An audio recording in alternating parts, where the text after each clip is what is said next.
vam puno. Poslanik Enis Imamović, izvolite. Hvala, uvažena predsednice. Puno je zakona koji su se našli u ovom paketu i zaista je komplikovano diskutovati o svima njima. Ja ću pokušati da se na neke od njih osvrnem sa aspekta Bošnjaka i svih građana Sandžaka. Najpre, kada je riječ o Zakonu o javnom servisu, u kvartalnom izveštaju o ostvarivosti prava pripadnika nacionalnih manjina na informisanje, navedena je jedna neistina. Nije tačno da sve nacionalne manjine ostvaruju pravo na informisanje na maternjem jeziku. Na RTS-u nema ni jedne jedine sekunde informativnog programa na bosanskom jeziku. Zato se postavlja pitanje zbog čega bi Bošnjaci podržavali rad ili na bilo koji drugi način uopšte plaćali taksu RTS-u kad na tom javnom servisu ne mogu da dođu ni do jedne jedine informacije na svom maternjem jeziku.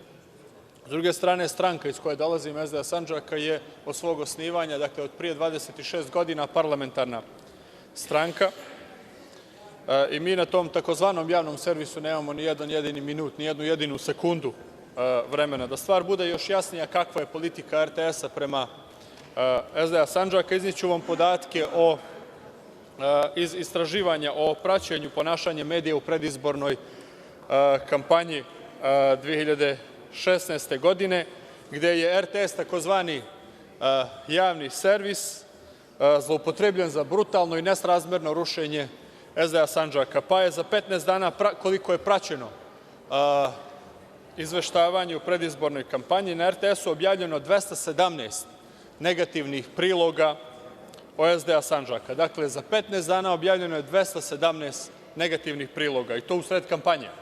Podsjetit ću vas da se ovde radi o jednoj manjinskoj parlamentarnoj stranci. Dakle, tih 217 negativnih priloga je više nego o svim ostalim strankama učesnicama na ovim izborima zajedno, uključujući i ove takozvane velike stranke. U isto vrijeme, na RTS-u je o najnovijim miljenicima režima iz Sandžaka, o Zukorlićevom BDZ-u objavljeno 226 pozitivnih priloga, 6 neutralnih i ni jedan negativan prilog. Dakle, očigledno je da je cilj ove kampanje, u kojoj je RTS imao više nego aktivnu ulogu, bilo izbacivanje SDA Sandžaka iz političkog života, izbacivanje iz parlamenta i nametanje Bošnjacima predstavnika po volji režima, po volji Vučića i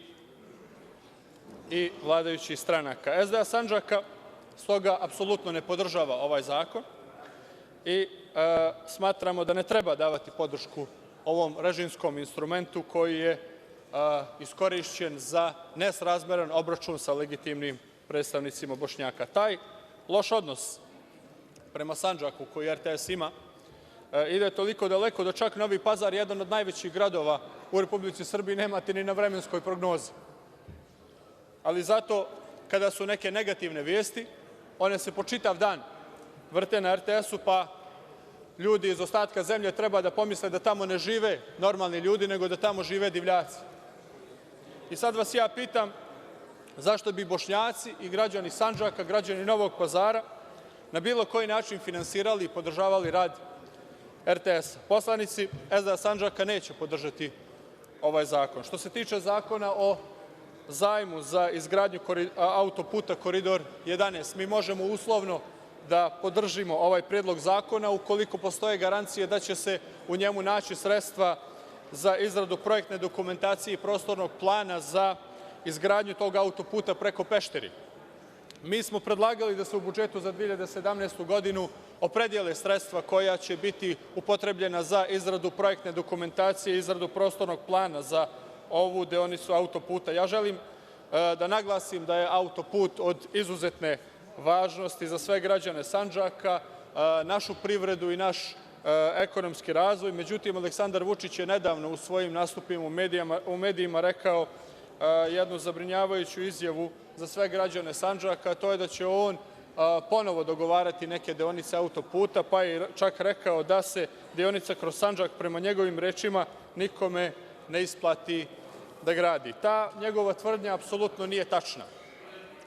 To je potvrđeno i odlukom Republičke komisije za reviziju iz 2008. godine, kada je odlukom ove komisije predviđeno da se trasa autoputa preko Pešteri gradi kroz Dugu Poljanu, gde se kasnije spaja sa crnogorskim delom autoputa u mestu Boljare. Ova usvojena varijanta autoputa Koridor 11 kroz Sandžak je za čak 42 km kraća od bilo koje alternativne, pa i od ove koju predlaže sada Aleksandar Vučić, i ona je jeftinija i povoljnija za izgradnju zbog povoljnije konfiguracije terena, ima manje mostova, manje tunela i, kao što rekoh, radi se o kraćoj deonici. Cena jednog kilometra autoputa se kreće od 6 do 20 miliona evra. Zato, ako postoje garancije da će autoput preći preko Pešteri, mi možemo podržati ovaj zakon. Ako tih garancija nema, mi ćemo se uzdržati.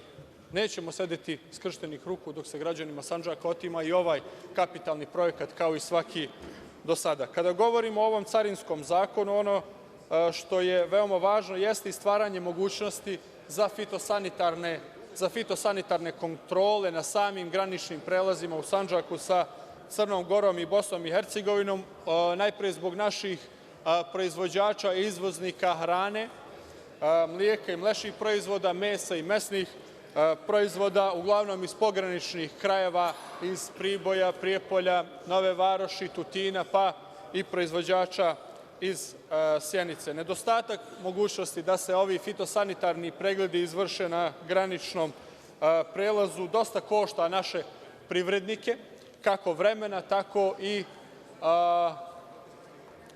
i sredstava koje odvajaju za prevoz ove svoje robe do carinarnica koje su uglavnom u unutrašnjosti zemlje, pa su zatim prinuđeni i da tu svoju robu opet vraćaju istim putem do graničnog prelaza, što košta i sa aspekta transporta, ali i roba se izlaže tom negativnom uticaju transporta, što utiče i na njen kvalitet i na njegovu cenu.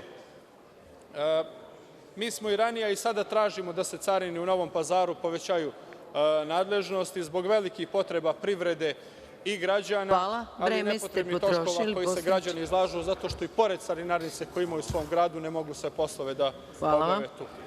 Hvala. Pošto na lista poslaničkih grupa više nema vremena, niti prijavljenih za reč, da li neko želi po članu 96.